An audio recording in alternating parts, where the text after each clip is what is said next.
Yeah. Boom. You are live. So I'm just going to say thank you for coming to this live stream. We've just done a live stream before. This is an amazing chat about does God exist and why does it matter? And again, I always like to start with, does it matter? Does this topic we're about to discuss help people? And that's kind of the idea. I'm going to say why in a minute, but why I think this topic is essential, very important to our happiness, world happiness. But this question was posed by Josh. Josh is on the other side. There's Josh. And he's going to say, if you want, why you thought of this question. Like, why do you think it's important? And then describe it, like describe your question in detail. Go for it, Josh. Okay, so a lot of capitalists. Not saying all capitalists, but a lot of capitalists argue that capitalism is what led to the invention of, for example, the automobile or the like the invention of the mobile phone, everyday items that we take for granted, or even the first aircraft, because it was, in that case, it was a bicycle salesman who invented it. They often use this as an argument, a practical argument, to say that capitalism does inspire and impel technological progression and development. But I think my opinion is there were plenty of socialist inventions, like the first rocket, the first artificial satellite. The light bulb as well was invented by someone who was maybe not per se a socialist, but was certainly no capitalist either. And the alternating current that is providing the electricity for the rooms we're in now. So that I think it's a very controversial viewpoint. I think both ideologies, and I'm a socialist. I do believe in socialism up to a point, at any rate. I do sincerely believe that socialism can inspire technological development and innovation, but again there has to be some element of enterprise and dynamism, but not corporatism, and not exploitation of workers. And we must also remember that a lot of inventions or patents have actually been plagiarized, have been essentially pirated off other people. Not the classic paradigm being Nikola Tesla's light bulb and alternating current, because Thomas Edison took the credit for. Well, I know he took the credit for the light bulb when he actually ripped it off, and he was a capitalist, and he even tried to hinder, using that paradigm again. He tried to hinder the fruition of the alternating current, which is what is basically the universal method of electricity generation and distribution. So I know I gave very specific examples there, but we have to contextualize it. We have to apply it to reality and not just abstract. Anyway, over to you guys. It's a hot topic. That's a great intro. Thank you. Should we go around? Everybody say clockwise. It's you. Clockwise. If you do it clockwise. Is that me first? Yeah. Or dust first? Okay. Alex. Cool. So I'm a Muslim. I do these shows for improving people's happiness. So I give Islamic ideas that non-Muslims can apply. You don't have to be a Muslim to try them out, such as economic principles that everybody can use. And that's where I'm coming from. Who wants to go next? Oh, cool. Well, hang on. Sorry, you know what? Oh, I thought we were doing our 1 minute, like who we are. Oh, okay, yeah, sure. I'll do my whole spiel. My whole spiel. And then go for it. Sure. Okay, cool. So so I'm just reading off this thing that I'm going to post in the pinned comment afterwards, to be precise and quick. So how can this topic affect our happiness? That's a very important thing for me, that we're not just randomly talking about academic discussions that have no point. So the answer is, many people see there is something oppressive about the capitalist system, but they blame the part that keeps modern society functioning and are unaware of the part that is destroying us. I'm going to go to explain what those two parts are in a minute. Okay, what has my ideology of choice, Islam, have to offer this situation? It distinguishes between the good and bad parts of capitalism, so that we do not fight the healthy bit and stop being, so we do not basically get rid of the healthy bit, and it makes us aware of the unhealthy bit so we can stop being addicted to that part of the capitalist system. Give an example? And that's what I'm going to talk about now. The two, but since you said the healthy bit is trade through the mechanism of money, okay, as a token system, and the unhealthy bit, which I'm going to talk about as well in detail in a second, is interest-based loans, okay, which has become normalized in economic systems. Khalid, yeah, it's very important that the question is answered as well.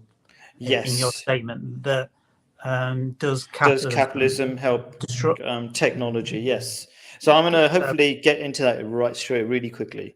Please answer that question in your 5 minutes. Sure. Yeah. Okay. I mean, I'll give it straight away in a few seconds, which is that you can't have technology if you don't have money, because money is an international transfer of wealth, let's say, which cannot be used. You can't go without money. You can't use carrots, for example. So that's the really short answer, but let me explain it. Now, as always, I like to start with a verse of the Holy Quran. So it's not just me talking. If I'm talking on behalf of Islam, I should be talking from its scripture. So here we go. Those who devour interest do not rise except as rises one whom Satan has smitten with insanity. That is because they say trade is like interest, whereas Allah, that is just the general name for God, has made trade lawful and made interest unlawful. There's a link to that in the notes that I'll provide in the pinned comment afterwards. But anyway, chapter 2, verse 276. And so this verse says that the trade part of capitalism is good. As such, money is inert, not good or bad, but a token system to make possible international trade and therefore the rapid creation of technologies. If money did not exist, you would have to trade in perishable goods like carrots, which lose their value over time, cannot be transported digitally, and not wanted by all in exchange for their goods. So not everybody's going to accept your carrots. But money can be used for bad, as this verse highlights, through interest-based lending, usually in religious terms. So all the Abrahamic religions ban or supposed to ban interest because they see how dangerous it is, but which has become normalized as if it's a necessary part of capitalism. Interest is a reverse Robin Hood system, stealing from the poor who borrow on interest, while the rich get interest from idle money in their banks. So so you're saying that's why? Can I just ask, in Islam, is that why you can't? The using of money, the borrowing of money is frowned upon. It's looked down upon. Borrowing money on interest. So if somebody is lent, that's a good question. So what's the alternative to the banking system? People invest. So with the banking system, if you are too poor to pay back, they get your house or whatever you levied on it, right? That's an evil system because they can take advantage of all sorts of people. But if you're a person who is investing, that means you could lose as well. So you lend sensibly. And there's all sorts of other mechanisms that Islam provides to encourage people to lend or invest money. Like there's a system called the zakat system. Basically, it taxes not your income but your wealth. Any spare money. So if you got spare money, you're incentivized by the system to lend it to people to invest it wisely. Yeah. Sorry, just one thing that I think. Because Dust is asking this question. I mean, how is this directly related exactly, though, to technological innovation? Because I do understand you've got to explain the money bit. Well, the monetary bit, obviously, yeah. I mean, how does it relate? But now you brought up an extra point, which is really good. So first of all, people want to wholesale get rid of capitalism, and I think that's really dangerous. So I'm telling people, you need the money. You need some function of capitalism. Sorry, I have to stop you there. No one's saying get rid of capitalism. This is some people do. Communists do. I know, but the question is, Khalid, does capitalism stop innovation? We're not talking about getting rid of capitalism here. We're talking about the But question. did you hear my answer? I said how you need capitalism, you need free trade, you need money as a token system to enable. Maybe I haven't explained. That's my fault, right? So maybe I'll explain it clearer. You need money to, as opposed to carrots and other things, which is the bedrock of the capitalist system, money, right? To be able to have smooth trade internationally. You can't have perishable goods or other goods because they're not accepted by everybody and they wear out over time and things like that. So that's really important. Yeah. That's the fundamental of why technology exists at the moment, because you need stuff from China, you need stuff from America. And if you can do, does that make any sense? Yeah, but the technological aspects, we need a bit of a direct link to like patents, inventions, copyrights, you know, just so that we can understand. Oh, okay. So I came from a different angle, like saying that you need capitalism. I mean, that's how I see is the okay. So maybe what you're saying is, can capitalism be abused? Is what you're saying, because capitalism by itself is really important for technology to come into existence. It's like, I want to explain it in different ways then. So I've talked about money. You have to be brief as well, because you've had. Okay. I'm giving you extra time, but because I got interrupted. That's fine enough. But no, good interruptions though, because if you're confused, other people are confused. So one is money, bedrock of capitalism. You need that, otherwise you're not going to have innovation, because you need that, helps to get parts from all over the world. Okay. Then there's the interest thing, which also is useful for if you have interest-based lending, that's going to be bad lending. But if you have investment and encouraged investment, that helps people like me. I'm an entrepreneur. I need money. We need money to create things. So that's a really good system. And I can't remember. There was another point you made, which is I think we can come back to you, Khalid. Yeah, sure. Okay, cool. Yeah, and I mean also the destruction. So just to kind of wrap up, is like this interest-based system, people don't realize how dangerous it is. Besides robbing people of their wealth, it's very destructive. It's like wars cannot exist without it. So it's kind of the opposite of technology. It breaks the world down. Anyway, thank you. I think maybe we'll talk about the question a bit more, because I think Khalid didn't really. I don't know. Oh, you talk about patents. No, okay, the patent thing. No. It can be abused both ways in the socialist and capitalist system. You can come back to it, mate. You'll come back to it. Oh no, but I just reminded and I forgot about it. But yeah, I feel like we should discuss the question in advance next time, Khalid. I think that was. I think the question was relevant, but just different to how you expected. That's all. But I think you misunderstood the question. So it's my 5 minutes. So yeah. This isn't about stopping capitalism, and innovation's got nothing to do with money. It's got to do with, as in money, as in coming from the capitalists, because it's never the capitalists that put the investments into the ideas. It is communities that can do that, and most of all, throughout history, it's been universities, which has been given money by the government.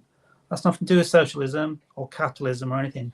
But the majority of technologies that have all happened, especially for your iPhone and technologies of such grand nature, it's the taxpayer that takes the burden of development. And what a capitalist does, and only does, by the way, the capitalist does not, is not interested in innovation. He's only interested in making profits without any loss. That's where the capitalist comes in on this. So, like you mentioned about the light bulb, So he steals the ideas from people who have dedicated to development of society and enterprise, and he steals it with patents. He steals it with bribery. He steals definitely, and steals it by the fact that your good idea, he could steal it and take the technology to another country and develop it cheaper, or he just buys you out or becomes the majority shareholders. And this Khalid was talking about interest, and it's it's much more sinister than that. And interest in itself is nothing wrong with it. It's just what you bring to the table as a human being that defines whether an action becomes polluted or perverted or not. Not the actual thing. Money isn't evil because money doesn't have any feelings or ideas. But the person coming to the table, they have what they bring to the table. And what capitalism does is steals great ideas and then destroys all innovation because it'll destroy his personal market that he has now developed and stolen from the rest of the community. Thus, therefore, you have like Ford and GM that they horrific what they've done. Crush the idea of electric cars, crush that development there because it's a huge threat to their business model, which they have now, which they got mostly from governments, as in the patent rights. And they've used this wonderful way of getting around, which is called a car, and taken gross profits out of that without ever giving it back to the communities. And what's worse, they've only been interested in the developments of anything that is destructive to this planet. So they were absolutely obsessed with the idea of burning oil because they know that when you burn oil, not only do you destroy a planet, you destroy children's lungs, their intellect, because we used to have lead and even particulates now, but we had lead. The capitalists thought, yeah, what's the worst way we can hurt and monetize a market? We'll not develop anything apart from things that really destroy this planet we're on. Yes, Elon Musk is the exception, but the capitalists all tried to destroy him, all got round together and tried to eliminate his existence because he is the very antithesis of a capitalist. Absolutely, he is about innovation, and they despise him for that. And the media, which we're going to get onto in a moment, which the capitalist owns, have all tried to destroy him because he is innovating and he's creating a world that isn't trying to. His ideas isn't the ones that are trying to kill you as a human being, kill the planet, and kill all innovation.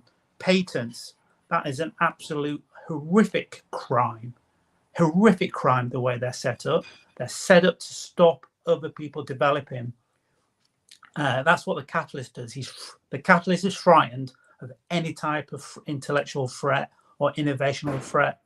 The iPhone wasn't made in the US, that's correct. But the patents behind the iPhone were all developed, like the internet, were all developed in universities and taxpayer funded. It's in the case of the internet, the fruition of it was actually firstly, it actually began as a government sponsored project, but the World Wide Web that was invented by a man who worked for the Central European Research Network. It was not it wasn't a corporation in totality. It was as I say, a research network. So it wasn't entirely profit driven. Just I can't remember everything about it offhand though, to be fair. And I think Khaled has summed it up all quite wonderfully by accident, I should point out. If you don't, he's done it where money is the defining characteristic of innovation. That means if you don't have money, which is the majority of people on this planet, your great ideas just disappear. And if you wish to develop them, then you have to sell your soul to the capitalists. Well, your skills are commodified, I think, is what is. So I think Khalid's accidentally pointed out something. But so universities are the main driving force behind all innovation technology. And it's money, but it's taxpayers who's done it, the community, who never see the profits of their investment. Capitalist steals the money and steals whatever's good from it and pollutes it into something disgusting. Please do the research on. Go onto Google, type in iPhone development, and you can actually learn for yourself. Don't believe me, don't believe anyone, but the research clearly there. Martin, it's all over to you, my lad. What have you got? What do you feel? What do you say? What are your ideas? Go for it. I don't know. Well, I introduced myself in the other video, so I kind of do that again. Go for it. So because I come from the perspective that I really do believe that we should try and create a world that's more equal for everyone. I know maybe it's an impossible idea, or maybe that's just what we've been conditioned to believe it's impossible. But I'd rather live my life believing it's possible. I'm no expert on capitalism. Like, I don't know what I can't contribute the same way you guys can on this one. But I can only speak from experience of seeing a system like the NHS that works. I've recently had to go there a few times, and I've seen people from all walks of life getting healthcare, getting help. No one asked us when we walked in A&E, how much money do you have? Let's see your paycheck. You can swipe your card here before we'll help you. I've seen a system that works brilliantly, and I've seen people genuinely caring, and the staff there aren't looked after properly. We know they're not respected enough, the people that do that job. But yeah, the human nature of is working there more than how much money to make. So but I also see the opposite of that. For example, in America, where as you walk through the door, and again from experience talking to people when I've been in America, the guy said one time he broke his arm and it cost him a fortune just to go and get healthcare. Whereas here, if I broke my arm right now outside the local hospital, I could walk into A&E and they'd be able to help me straight away. So how I see that kind of area of capitalism, Josh has got a statement. Sorry to interrupt, Martin. But yeah, go on. That's where I'm closing. Anyway, Sorry, really. Just a statement there. Sorry, mate. I'm not trying to call you out here on purpose, but the technological innovation side, we need to address that a bit. I do understand. I know that in America, so it's a very ruthless system. Yeah. But if you could explain to us the technological side of medical innovation in the United States, and how it relates to capitalism. I mean, just for a bit of. I'm not in any way an expert in any of this. I'm only kind of coming from. I'm not either. I need basic knowledge. Okay. But I'm just thinking the danger there of where you'll say to someone, will only help you if you've got the money. See that you can see the bad side of that capitalism there, and when you apply it to technology, then you've got people that have all the money controlling all the technology that could help people, but they're controlling it. I'm sorry, I'm not really an expert. That's as much as I can go on. You guys had way more to talk about on this than I did. Martin, just want to. I think the reason I see where you're coming from, by the way. Okay. Is that innovation is only for people that are rich in society. And I think that's where you're coming from, that if you have money, then innovation is therefore designed around that concept. And if you don't have money, therefore innovation, you'll be left alone. Well, it's almost impossible, really. And it's impossible. It's made impossible. It's made impossible. It wasn't the catalyst that ended polio. It was government and world government that ended polio. Well, there is one thing, just to help you out, mate. Tell me if I'm sounding condescending or patronising. I don't mean it this way. I'm just trying to give you a bit of inspiration. Okay. Here's one thing to advise you or inform you. Okay. As Duss said, polio was not wiped out by the capitalists per se, was it? Cholera, tuberculosis, or cholera at least, probably not wiped out by the capitalists. In fact, it was reintroduced by the capitalists during the Iraq War as one particular example, because water supplies were disrupted and the sanctions meant they couldn't import chlorine. But here's one I'm completely digressing now, but the point is, okay, the one disease that has not been eradicated is getting worse, but is nevertheless treatable, but not curable, is HIV/AIDS. Now, it's interesting to think, isn't it, that when it was first discovered in the early 1980s, for 15 years, there was no treatment for it at all. It was a death sentence, okay? But here's an interesting thing. We have, since they first, invented the medication or devised effective medication that could manage it, okay? And that was in the 90s. That was in 1996, and that's 27 years ago. Think of it like this. They have never found a cure. But my point is, okay, and this is the pinnacle of my point. They don't want a cure. because these pharmaceutical corporations profit massively from a disease that they don't want cured because it's a marketable disease. Yes, and Polio is not so much because it can leave you disabled and an ineffective worker. and I must come in on that because that's an incredibly powerful statement about innovation and capitalism.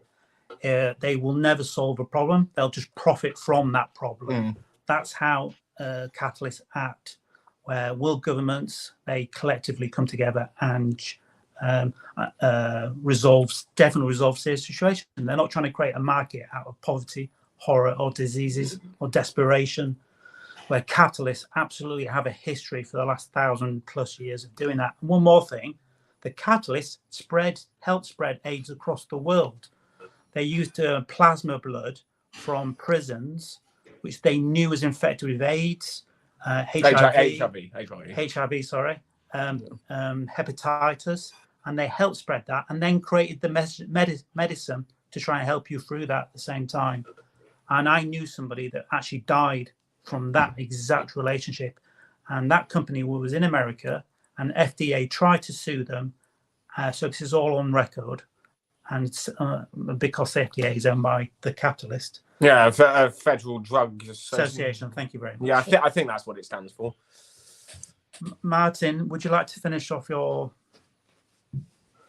That's all I really had to kind of contribute was I can really speak from life experience or more recent kind of seeing. I mean, I want to respond to some of the great comments made.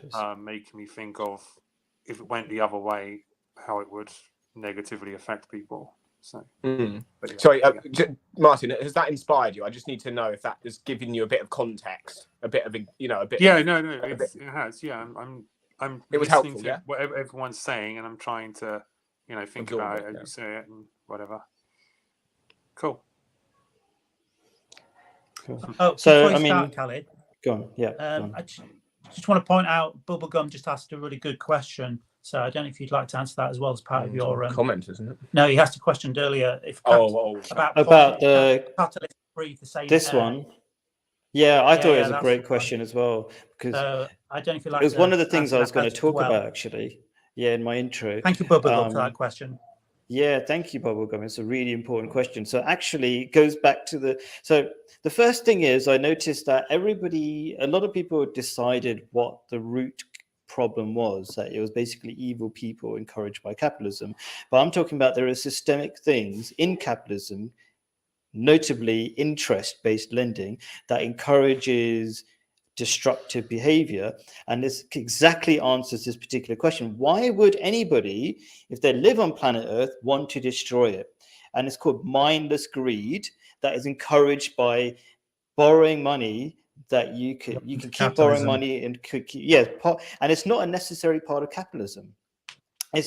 We've normalized it, but for centuries, until relatively recent history, religions have banned interest-based lending because it abused the poor especially, and it also encouraged hyper-materialism. Like I can borrow money now so I can spend things and money that I don't have. You're essentially borrowing from your future. So the answer is, why do people like Bill Gates and all these really rich people seem to want to destroy the world, from my experience, from what I understand what they're doing, is because greed can make you crazy. And so the verse of the Quran basically says these people rise as if they rise like Satan, basically. So it makes you satanic. Like us human beings, we forget that we're going to die. We live like we think we're going to live forever, effectively, right? We underestimate how stupid we are.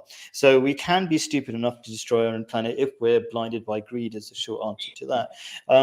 So I'm just going to go through. So Duff says money has nothing to do with the problem. I'm saying it is. I'm saying, well, interest-based lending is. So we've got different analysis of what the root cause of the problem is. Governments are the best innovators. I would say no, they're not. If you look at any local authority, you can see how badly they organize things. But I'm not anti-government completely. There are some things that government can do. But if you have a capitalist system where people are competing and they've got good behavior, so it's really a question of good people versus bad people. If you've got good people, they're going to compete to do the best job. And if you've just got one government that decides everything, that dictates everything, that's going to be a bad idea, because you don't have competition Yes, to in see who's the a best at something. dictatorship, that's not a government though. That's a dictatorship. Yeah, Governments but don't work like I would say dictatorship government work is a like. form of dictatorship at one point. And you think dictatorship is good though?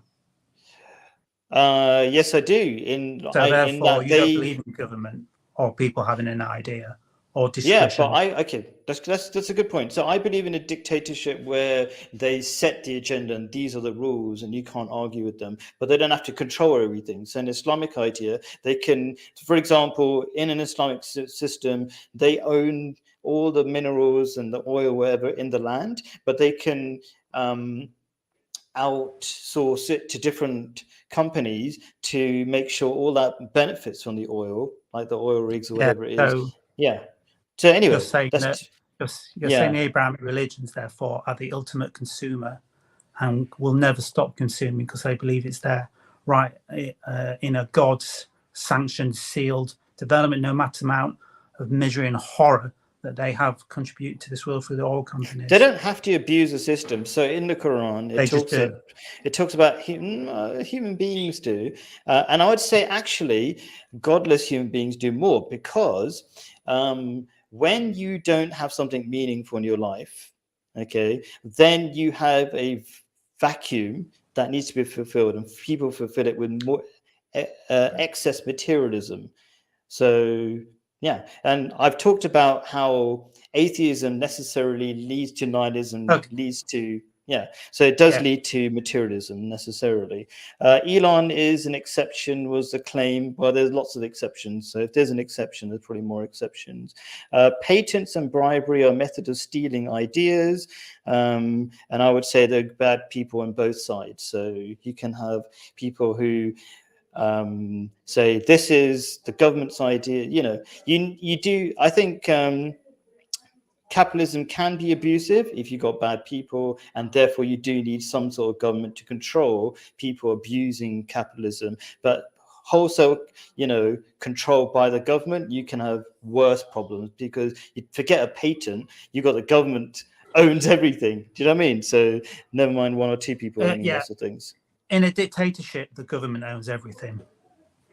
In a government that's a democracy, the people own the profits made. And okay, so you mean no patents allowed at all? Okay, so you mean Elon Musk? Yeah, go on. Elon Musk gives out all the patents to his technology for free. Does Elon Musk? Yeah, he does that, but he is the exception. The capitalist never does it, and so we just got to be careful about when we say government, Khalid. You've got to quantify. Yeah, I think you're talking about but you're talking about a very specific kind of government, aren't you? That's the thing. Yeah, you just need to specify what type of government you're referring to when you say government, because you're just a bit too open-ended at the moment. Yeah, sure. So I'm talking about there's government, there's a capitalist system. The government just encourages people. They build systems like I talked about the Islamic system of zakat, which basically taxes only wealth, which therefore encourages people to invest. So you have what we call high money velocity, which encourages technology, because you don't want money being sitting around idle. You need that money to be invested to help poorer people, like you were saying, so that they invest. Because a lot of poor people have the ideas, because they're the ones who struggle. You know, what was the thing? The innovation is the something of need or something. What was that? Like poor people have a need and they want to solve their needs, and they're a great place for innovation to happen. And so the Islamic system encourages, in a systematic way, poor people to get hold of that money so they create innovation. I think there's a great point. Yes, that's the one, right? And who needs the most? Who has the most necessities, as it were? Poor people, I would say. Like rich people can get lazy. Do you know what I mean? And they don't. And there was a great example of Steve Jobs. When he got lazy, he started investing in weird ideas, like which only rich people could use. Like, what's that one where there's two wheels and you go around? It's got a handle.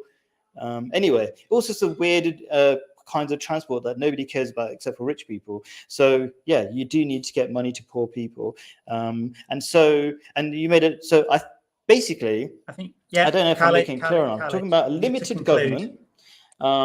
which creates systems to get money to go around and owns fundamental resources, so it gets to everybody as well, like oil and diamonds, whatever. So anyway, I don't know if I think there's a delay. I think there was a big delay in him hearing you. I think the Because he responded Jordanian late government. when Josh said, I think Jordanian government has just assassinated Khalid. No, I don't or think they he have. just became a small circle that goes round and round on the screen. Okay. So we're still live, everyone, so be aware of that. We're still live. So would anyone like to respond to what Khalid said? Well, I mean, when he was talking about, when he was talking about, because he mentioned Elon Musk as well, didn't he? Yes, I think he was trying to paint him as a sort of philanthropic capitalist, which I would say is a contradiction in terms, but absolutely, but I think the thing is, when he tries to,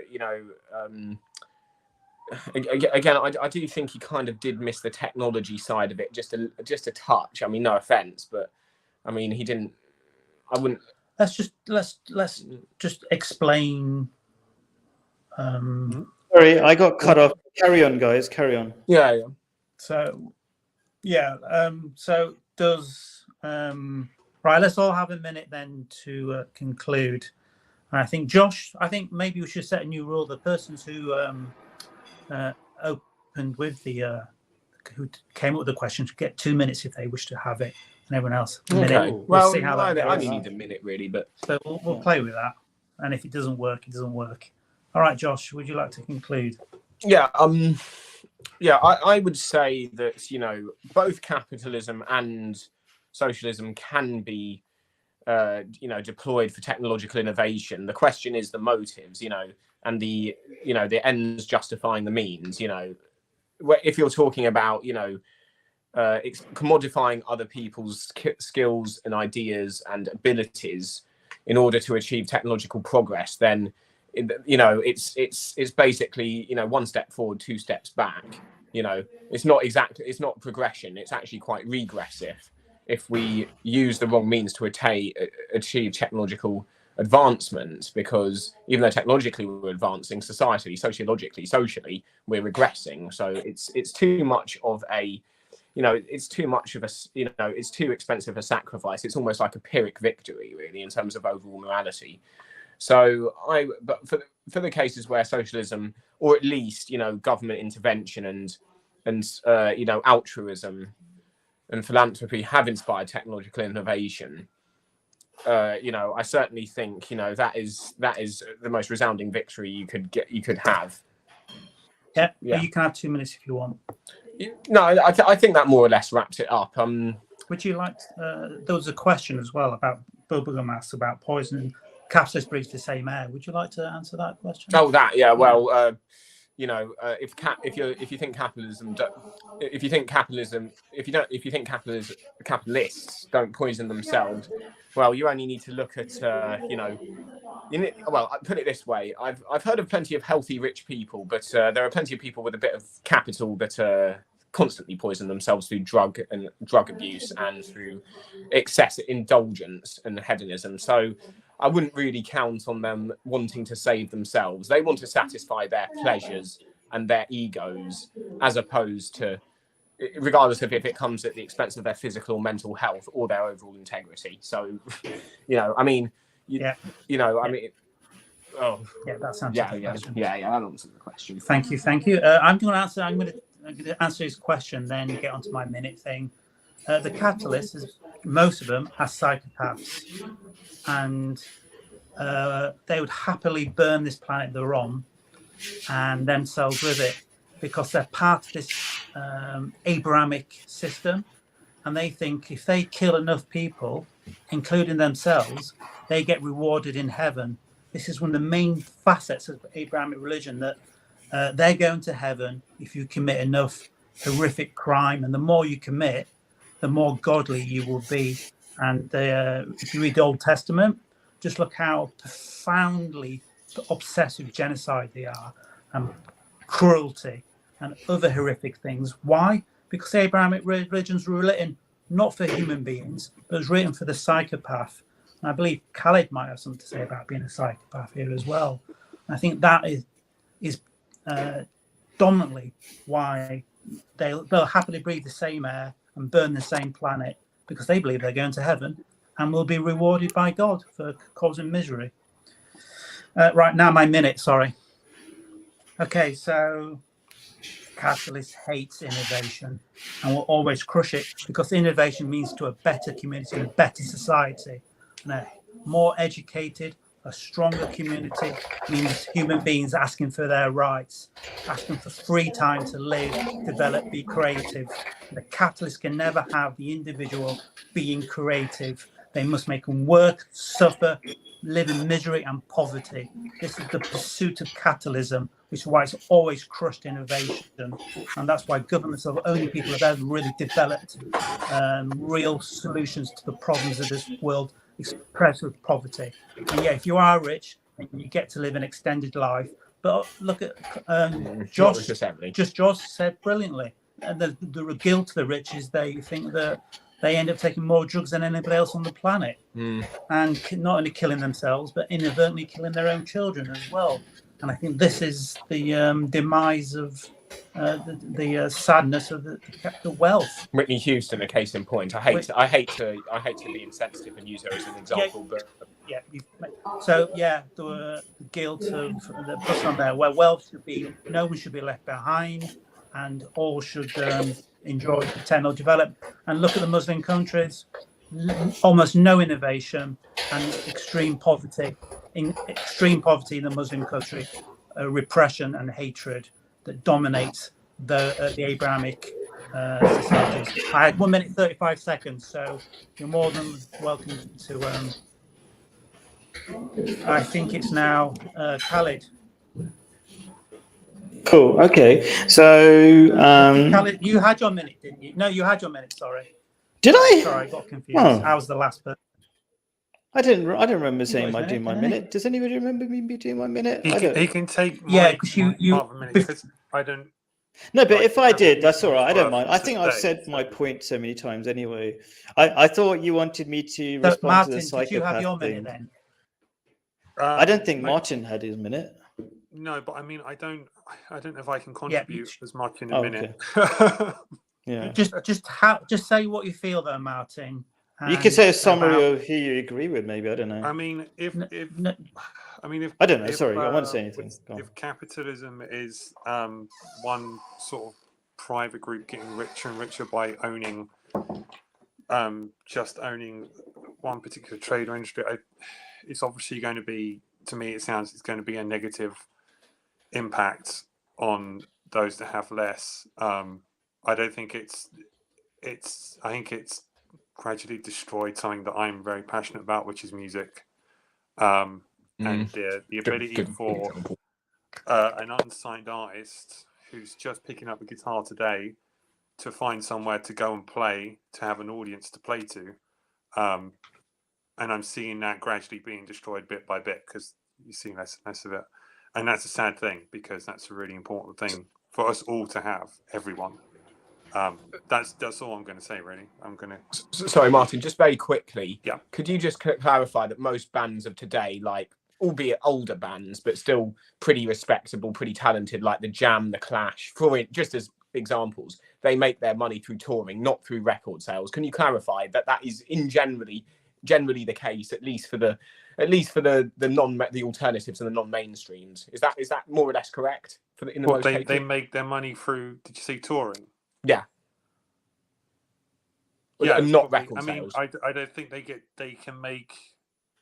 Obviously, it's changed in the way that they make money, because once upon a time it used to be you send your tapes around and your records around, and but obviously now we have like downloadable music and everything is available through streaming and stuff. So yeah, it's probably going to be through touring and a reliable back catalogue history of successful records and lots of fans. That's gonna, like Metallica and like kind of older school bands like that. But for a band come along now, that if Metallica started tomorrow, they would have a much different. They'd be going down a much different road to the road they went to before, Open and it'd be a mics. much harder road for a completely unknown person to be able to reach that same level. Open mic, right? Okay. Yeah, open mics are extremely important. They're vital. Yeah. I can't All say right. that enough. Yeah, and I think we should see music as innovation as well. There's a lot of innovation, and that's a critical part of culture. Callie, do you want your minute? Yeah, sure. So thank you very much. So yeah, like I was saying, money is not bad. Capitalism is not bad wholesale. We have to worry about what is the good bit, what is the bad bit. People don't realize the danger of, let's say, socialism and people deciding who is allowed to innovate. Okay, that's incredibly dangerous because most people don't know who, if you have one or two people dictating, as in the government system, who innovates, you're going to choose the wrong people. What a capitalist system is, and a money-based system, is actually a voting democracy system where you vote with your hard-earned money who should be the innovator. So people are investing in Tesla, saying, you're a great innovator, we're behind you. That's a voting democratic system. People shouldn't forget that, but there are bad bits. We can see there are lots of bad bits. There's some harm being caused through capitalism. I would say one of the key things is this interest-based lending, and lots of other interesting points, like Josh pointed out, I think, about the other systems that Islam encourages, like the zakat system, which is basically encouraging investments instead of interest-based system. And just to wind it up, there's Price's law, which says that it's always a minority. It's a square root of, I can't remember, the population that do 50% of the work. So that essentially supports the minority are the ones who are best at innovating in any particular field. So that's why you need a capitalist system. So you vote correctly with your money who should be running things, not government. Government has a relatively small role, but an important role. Thank you. So thank you very much. And I guess if you don't have any money, you don't have a vote. Right. Yeah. Thank you very much. I think we're going to go on to move on to the next subject. Josh may have to disappear briefly during this. So Yeah, no, sorry, I have got something on. Are you going? You go now? Yeah, All yeah. right, I have to go now. So just It's a good time to go between streams. Questions. Yeah, no Cool. problem. Yeah. No, thank you, Martin, and I hope my advice was helpful. And what you told me about the music industry was, well, arguably equally as helpful. So it was quite a quid pro quo there. Yeah, I don't sound like a capitalist. No, all good. Yeah. All right. Thank you very much, Khalid, and thank you very much, Dust. Thank you. Yeah, thank you. Thank you for turning sorry, up. can I just the dust is now settled. Thank you very much. I'll end the live stream here, guys. As usual, I'm going to post the link to the next stream if anybody wants to join in. Copy link address share and enjoy, and then paste. This is the address to the next stream. Do join us. It's about how social media affects how we think. I've called it "Where do your beliefs come from?" is an interesting way, because nobody likes to think their beliefs are controlled by anybody. They're independent thinkers, but I don't think anybody's really an independent thinker. So we have to question, where do our ideas come from? And we'll be talking about that in a second. Join us there.